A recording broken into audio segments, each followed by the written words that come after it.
Welcome to my channel tips on mathematics. So आज class 10 का अध्याय 13 सांख्यिकी के बारे में पढ़ेंगे। इससे पहले के वीडियो में हमने अध्याय 12 को कंप्लीट कर चुके हैं। सो आप प्लेलिस्ट को चेक करके वीडियो को देख सकते हैं। क्लास 9th में मध्य, मध्यक और बहुलक के बारे में दिया हुआ है। सेम चीज़ें क्लास 10th में भी हमें करना है।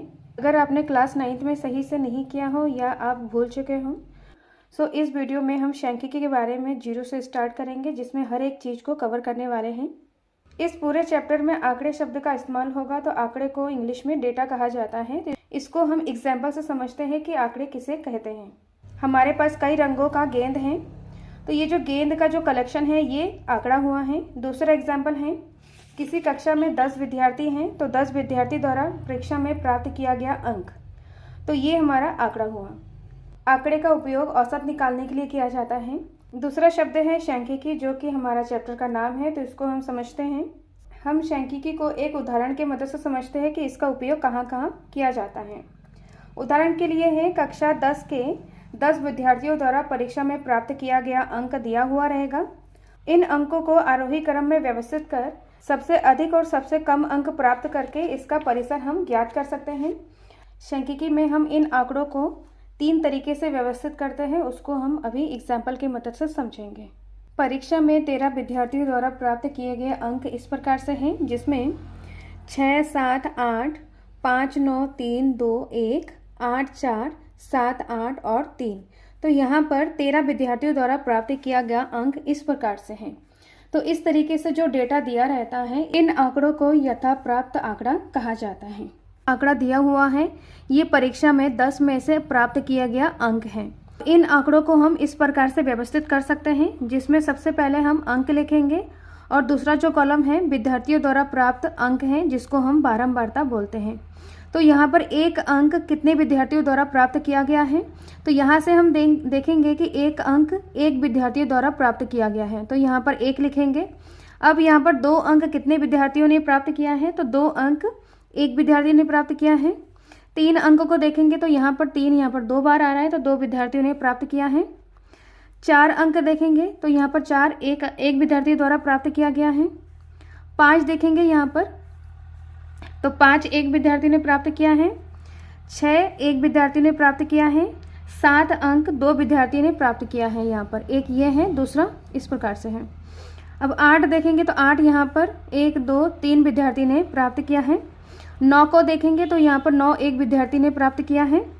और यहाँ पर किसी भी विद्यार्थी ने 10 अंक प्राप्त नहीं किया है, तो यहाँ पर 0 आ जाएगा। अब इन प्राप्त किए गए अंकों को अगर हम जोड़ेंगे तो यहाँ पर 13 आएगा, क्योंकि हमारे पास जो विद्यार्थियों की संख्या है वो हमारा 13 है। तो इस प्रकार हम इन आंकड़ों को इस प्रकार से व्यवस्थित कर सकते हैं। तो इस प्रकार से सारणी को अवर्गीकृत बारंबारता बंटन सारणी बोला जाता है। तो ये जो आंकड़ा है ये 13 विद्यार्थियों द्वारा प्राप्त किया गया अंक है।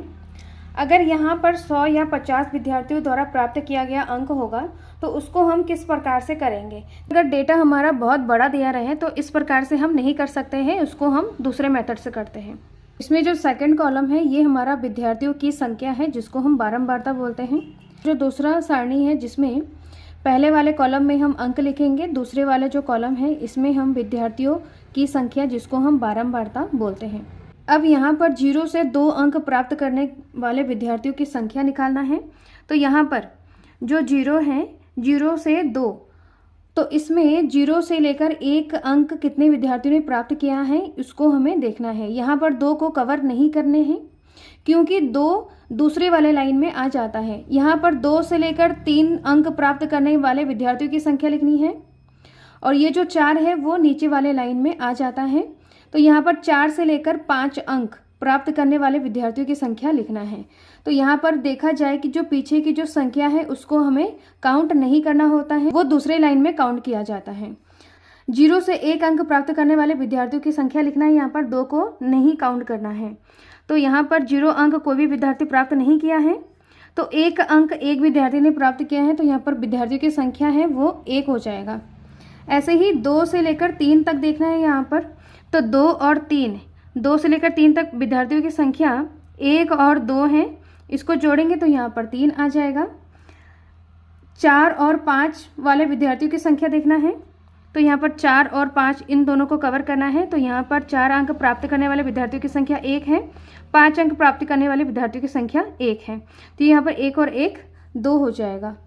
ऐसे ही 6 से लेकर 7 तक देखना है, तो इन दोनों को देखना है जिसमें 1 और 2 विद्यार्थी है, तो इन दोनों को हमें जोड़ना है। तो यहाँ पर 3 आ जाएगा। 8 से लेकर 10 देखना है, तो यहाँ पर 8 काउंट हो जाएगा। 8 से लेकर 9 तक विद्यार्थी को देखना है, तो यहाँ पर 8 और 9 में विद्यार्थियों की संख्या 3 और 1 है, तो 3 और 1 4 हो जाएगा। तो यहाँ पर 4 लिखने हैं।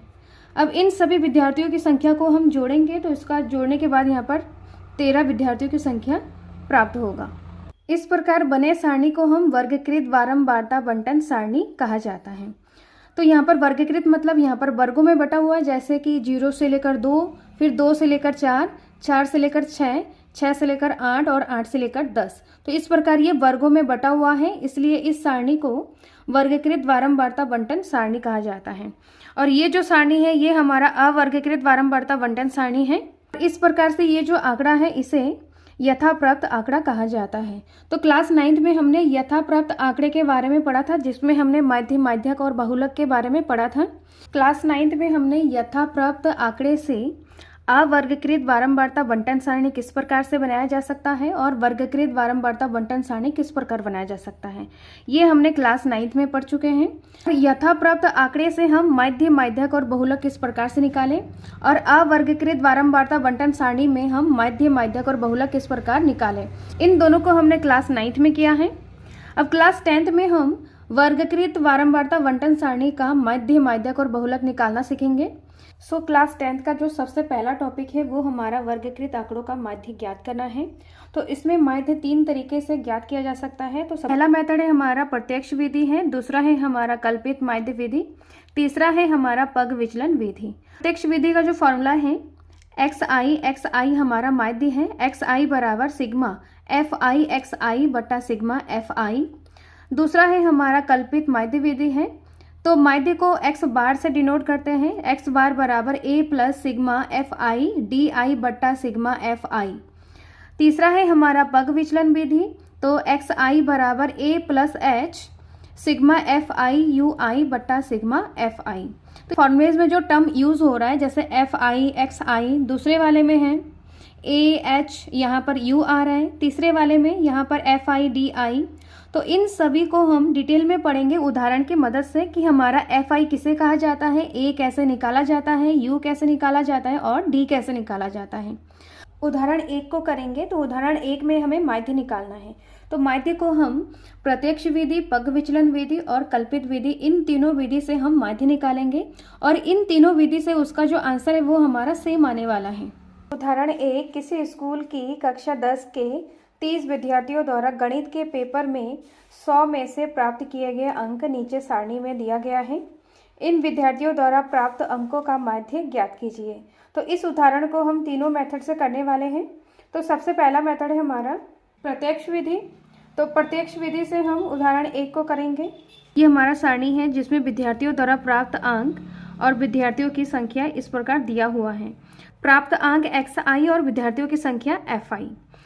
xi का मतलब यहाँ पर i के जगह पे 1 रखेंगे तो यहाँ पर x1 10 हो जाएगा, i के जगह पे 2 रखेंगे तो यहाँ पर x2 20 हो जाएगा। इस प्रकार से यहाँ पर 95 तक है।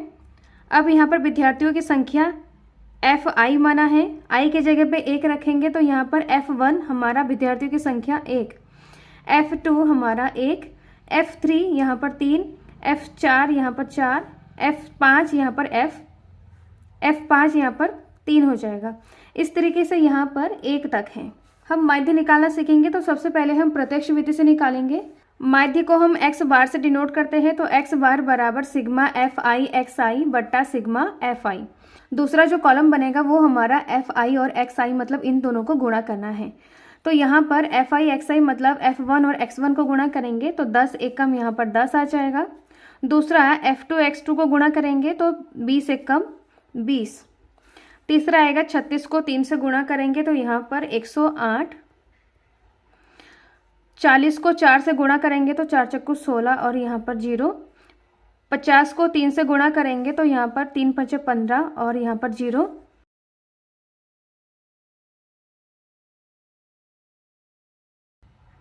आपस में गुणा करने के बाद FI और XI का कॉलम बन गया है। अब यहाँ पर सिग्मा FI और XI निकालना है। तो सिग्मा का मतलब होता है इन सभी संख्याओं को हम जोड़ेंगे तो यह हमारा सिग्मा FI और XI निकल जाएगा। तो इन सभी संख्याओं को जब हम जोड़ेंगे तो यहाँ पर 1779 आएगा। यहाँ पर प्रश्न में दिया हुआ है कि 30 विद्यार्थियों की संख्या है और इसको अगर हम जोड़ के देखेंगे तो यहाँ पर 30 आएगा। तो सिग्मा FI बराबर 30। इस फॉर्मूले में इन वैल्यूज को पुट करेंगे। x बार बराबर सिग्मा FI XI। तो सिग्मा FI XI हमारा 1779 बट्टा सिग्मा FI हमारा 30 है।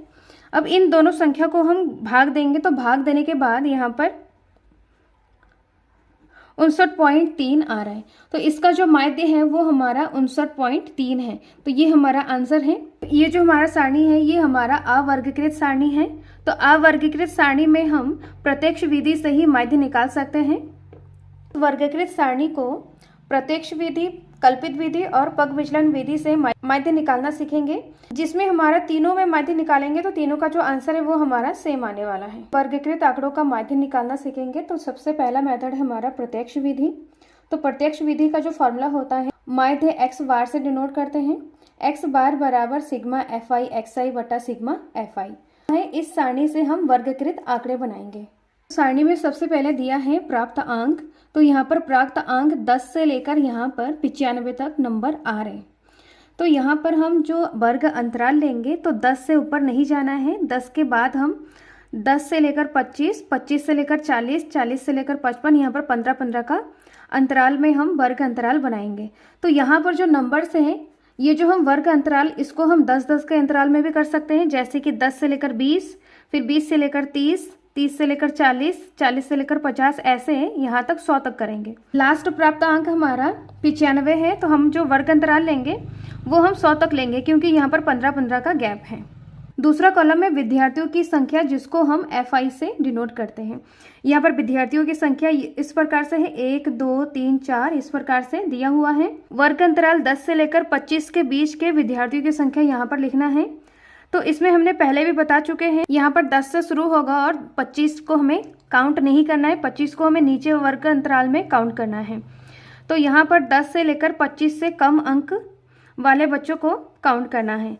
तो यहाँ पर 10 से लेकर 25 में 10 अंक और 20 अंक आ रहा है। यहाँ पर 36 अंक को नहीं लेंगे। तो 10 अंक वाले विद्यार्थियों की संख्या 1 है, 20 अंक वाले विद्यार्थियों की संख्या 1 है। तो यहाँ पर 10 से लेकर 25 के बीच में 2 विद्यार्थी आ रही हैं तो यहाँ पर 2 लिखेंगे। ऐसे ही यहाँ पर 25 से लेकर 40 है तो 40 को हम काउंट नहीं करेंगे। 25 से लेकर 25 को काउंट करना है और 40 से कम वाले विद्यार्थियों की संख्या को काउंट करना है। यहाँ पर 40 को काउंट नहीं करेंगे। तो 40 को हम काउंट नहीं करेंगे तो इसमें हमारा 36 अंक आएगा। तो 36 अंक प्राप्त करने वाले विद्यार्थियों की संख्या यहाँ पर 3 है। तो यहाँ पर 3 लिखना है। ऐसे ही इसमें 55 से कम वाले और 40 से स्टार्ट करना है। तो ये 40 आ जाएगा, 50 भी आ जाएगा और यहाँ पर 56 नहीं लेंगे। तो इन दोनों में विद्यार्थियों की संख्या 4 और 3 है तो इनको जोड़ेंगे तो यहाँ पर 7 आ जाएगा।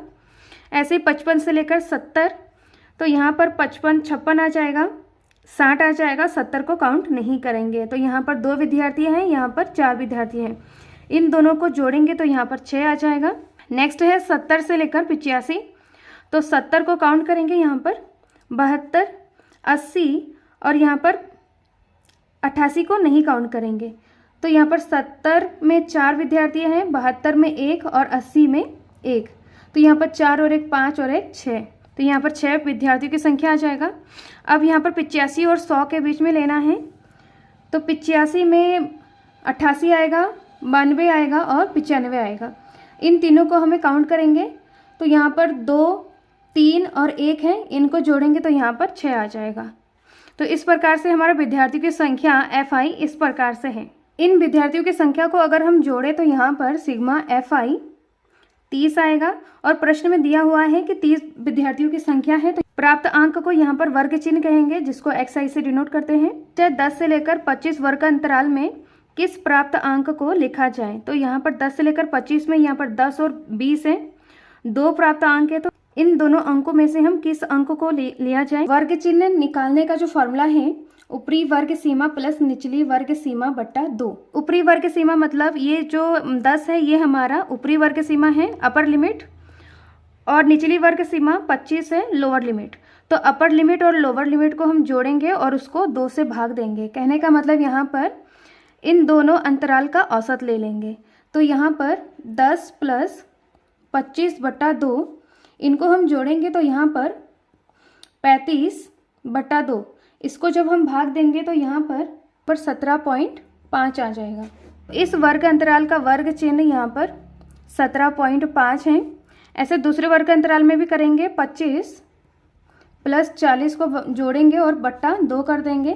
तो इसको हम जोड़ के 2 से भाग देंगे तो यहाँ पर जो आएगा वर्ग अंतराल वो हमारा 32.5 आ जाएगा।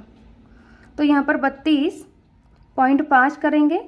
तो हर बार में हमें ऐसे जोड़ के 2 से भाग नहीं देना है। इसको हम इस प्रकार से भी कर सकते हैं, जैसे कि जो वर्ग अंतराल है वो हमारा कितने कितने का अंतराल है, मतलब 25 और 10, 25 और 10 हैं। तो इसका जो अंतराल है वो हमारा 15-15 का अंतराल है। तो इसमें हम जो पहले वाले वर्ग अंतराल का वर्ग चिन्ह निकालेंगे, 17.5 आ रहा है। 17.5 में हम 15 को जोड़ देंगे तो यहाँ पर 32.5 आ जाएगा। 32.5 में हम 15 को जोड़ेंगे तो यहाँ पर 47.5 आएगा। 47.5 में हम 15 जोड़ेंगे तो 62.5, इसमें 15 जोड़ेंगे तो यहाँ पर 77.5, 77.5 में 15 जोड़ेंगे तो यहाँ पर 92.5 आ जाएगा। तो ये हमारा XI का कॉलम बन गया है। अब हम FI और XI का कॉलम बनाएंगे, जिसमें FI और XI मतलब F1 ये है और X1 ये है। इन दोनों को गुणा करके हम यहाँ पर लिखेंगे। FI और XI का मतलब इन दोनों के बीच में गुणा है, तो इन दोनों को हम गुणा करके यहाँ पर लिखेंगे। तो इन दोनों को गुणा करने के बाद 35.0 आ रहा है। ऐसे ही F2 और X2 को गुणा करेंगे तो यहाँ पर 97.5 FI और XI का कॉलम बन जाएगा। अब हमें सिग्मा FI और XI निकालना है, तो ये जो अंक हैं इन सभी अंकों को हमें जोड़ना है। सिग्मा का मतलब होता है योग, तो यहाँ पर सिग्मा FI और XI में जो भी अंक है उसको हम जोड़ देंगे तो 1860। फॉर्मूले को देखकर हमें पता चल जाएगा कि किस किस का हमें कॉलम बनाना है। तो यहाँ पर सिग्मा FI और XI है तो हमें अलग से FI और XI का कॉलम बनाना है और FI और XI को गुणा करना है। तो इस प्रकार से आ जाएगा, तो इसको हम जोड़ेंगे तो सिग्मा FI XI आ जाएगा। और सिग्मा FI मतलब FI का जो कॉलम है इसको हम जोड़ देंगे तो सिग्मा FI निकल जाएगा। अब इन दोनों वैल्यूज़ को हम फॉर्मूले में पुट करेंगे और हमारा माध्य निकल जाएगा। सिग्मा FI XI 1860 बट्टा सिग्मा FI 30 है, तो 0 से 0 कट कर देंगे और इसको हम भाग देंगे 3 से। इसको 3 छंग 18 और यहाँ पर 6 बचा हुआ है, 3 दूनी 6, तो इसका जो माध्य आया वो हमारा 62 आया है। तो ये इसका फाइनल आंसर है। इस तरीके से हम वर्गकृत सारणी का माध्य निकालेंगे। तो ये हमारा पहला विधि था, प्रत्यक्ष विधि। दूसरा है हमारा कल्पित माध्य विधि, उससे हम माध्य निकालेंगे। कल्पित माध्य विधि का जो माध्य निकालने का फॉर्मूला है x बार बराबर a plus sigma FI DI बट्टा सिग्मा FI। वर्ग अंतराल, विद्यार्थियों की संख्या और वर्ग चिन्ह को हमने पहले वाले विधि प्रत्यक्ष विधि में हमने निकालना सीखा है। अब यहाँ पर जो नया चीज़ आ रहा है, यहाँ पर फॉर्मूले में a और यहाँ पर d आ रहा है। तो a किसे बोला जाता है और d किसे बोला जाता है, इसको आप सीखेंगे।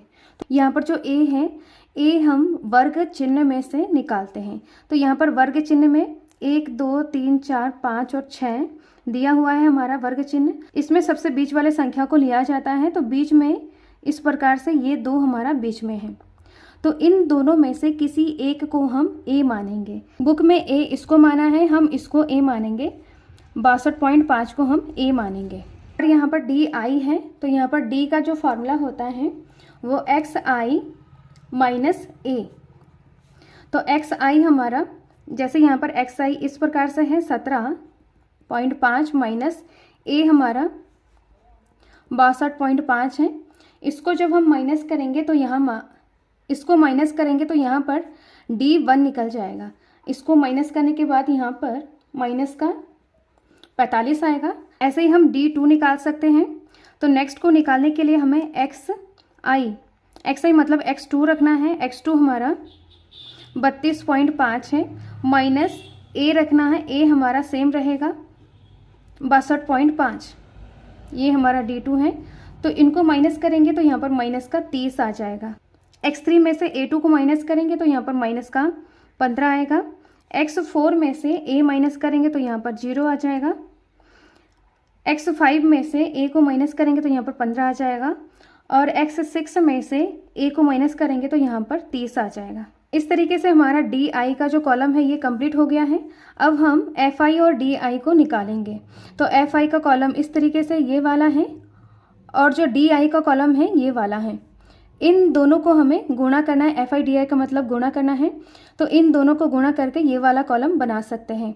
तो यहाँ पर माइनस के 45 को 2 से गुणा करेंगे तो यहाँ पर माइनस का 90 आ जाएगा। माइनस के 30 को 3 से गुणा करेंगे तो यहाँ पर माइनस का 90 आ जाएगा। माइनस के 15 को 7 से गुणा करेंगे तो 105 आ जाएगा माइनस का। ऐसे ही 0 से गुणा करेंगे तो यहाँ पर 0 आ जाएगा। 15 से 6 को गुणा करेंगे तो यहाँ पर 90 और 30 को 6 से गुणा करेंगे तो यहाँ पर 180। अब यहाँ पर सिग्मा FI और DI निकालना है। सिग्मा निकालना है मतलब इन सभी संख्याओं को हमें जोड़ना है। जोड़ने के बाद यहाँ पर सिग्मा FI DI निकल जाएगा। तो सबसे पहले यहाँ पर माइनस वाले को एक साथ जोड़ेंगे और ये जो संख्या है नीचे दिया हुआ प्लस वाले इनको एक साथ जोड़ेंगे।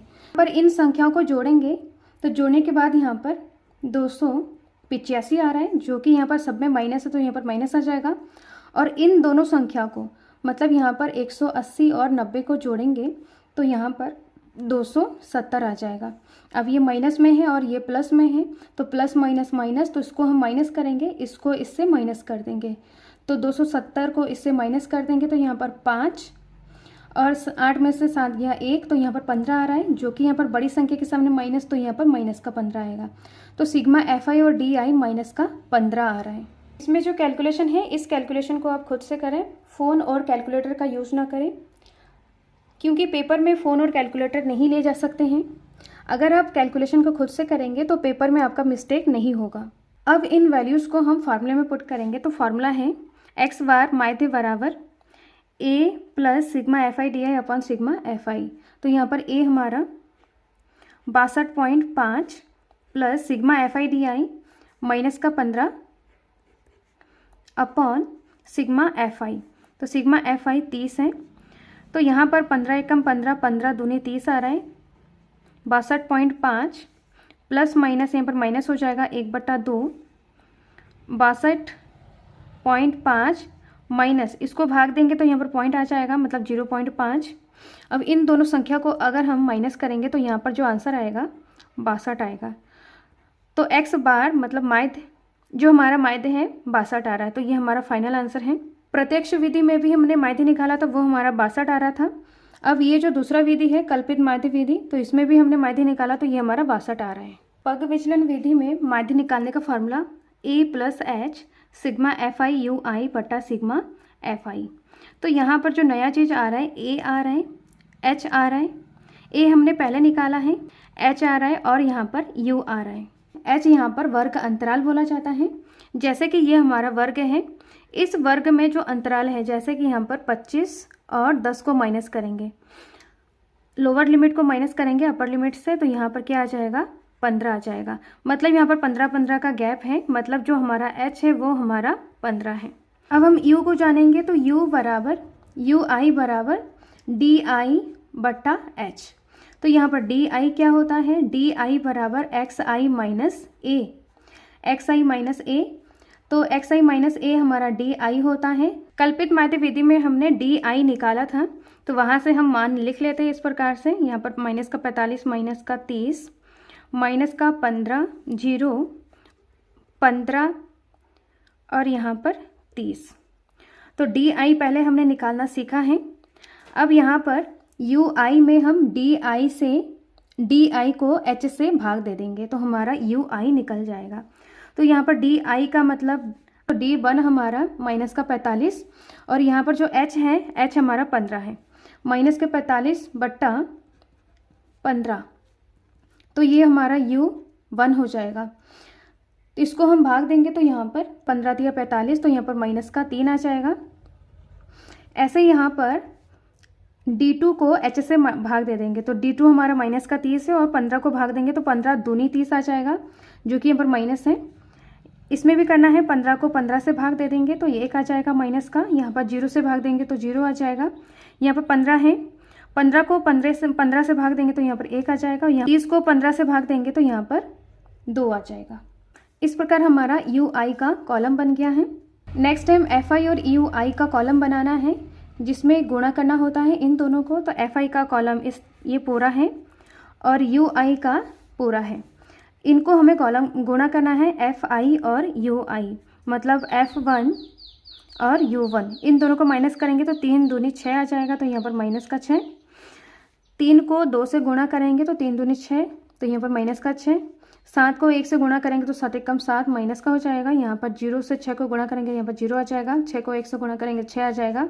6 को 2 से गुणा करेंगे तो यहाँ पर 12 आ जाएगा। अब यहाँ पर सिग्मा FI और UI की इस पूरे कॉलम को हम जोड़ देंगे। तो यहाँ पर सबसे पहले माइनस वाले को जोड़ेंगे, माइनस का 19 आ जाएगा। अब इन दोनों को जोड़ेंगे तो यहाँ पर 18 आ जाएगा। 6 और 12 को यहाँ पर जोड़ेंगे तो यहाँ पर 18 आ जाएगा। अब यहाँ पर माइनस का 19 है, माइनस के 19 को 18 से जोड़ना है, तो यहाँ पर प्लस माइनस माइनस हो जाएगा। इसको हम माइनस करेंगे तो यहाँ पर 1 आ जाएगा, जो कि बड़ी संख्या के सामने माइनस, तो यहाँ पर माइनस आ जाएगा। तो यहाँ पर सिग्मा FI UI बराबर माइनस का 1। सिग्मा FI बराबर 30 है। सिग्मा FI UI और सिग्मा FI निकल गया है। H यहाँ पर 15 है और A 62.5 है। अब इन वैल्यूज़ को हम इस फॉर्मूले में रखेंगे। x बार बराबर A 62.5 प्लस H हमारा 15 है, सिग्मा FI UI माइनस का 1 बट्टा सिग्मा FI 30 है। यहाँ पर 15 एकम 15, 15 दूनी 30 हो जाएगा। 62.5 प्लस यहाँ पर माइनस है, माइनस प्लस यहाँ पर माइनस हो जाएगा। अब यहाँ पर 1/2 आया है। 1/2 का मतलब 62.5 माइनस 1/2 का मतलब 0.5, मतलब यहाँ पर 0 लगा देंगे। इन दोनों संख्या को माइनस करेंगे तो यहाँ पर 62 आ जाएगा। तो जो माध्य है वो हमारा 62 आ रहा है। इस प्रकार हमने तीनों विधि से माध्य निकालना सीखा है, जिसमें हमारा जो माध्य आ रहा है वो 62 आ रहा है। नेक्स्ट वीडियो में हम आगे के उदाहरण को सॉल्व करेंगे। इस वीडियो में कोई डाउट हो, कोई क्वेश्चन पूछना हो तो कमेंट बॉक्स में कमेंट करें। अध्याय 1 से लेकर अध्याय 12 तक कंप्लीट वीडियो बना चुके हैं, सो आप प्लेलिस्ट को चेक करके वीडियो को देख सकते हैं। मिलते हैं नेक्स्ट वीडियो में। Thank you so much.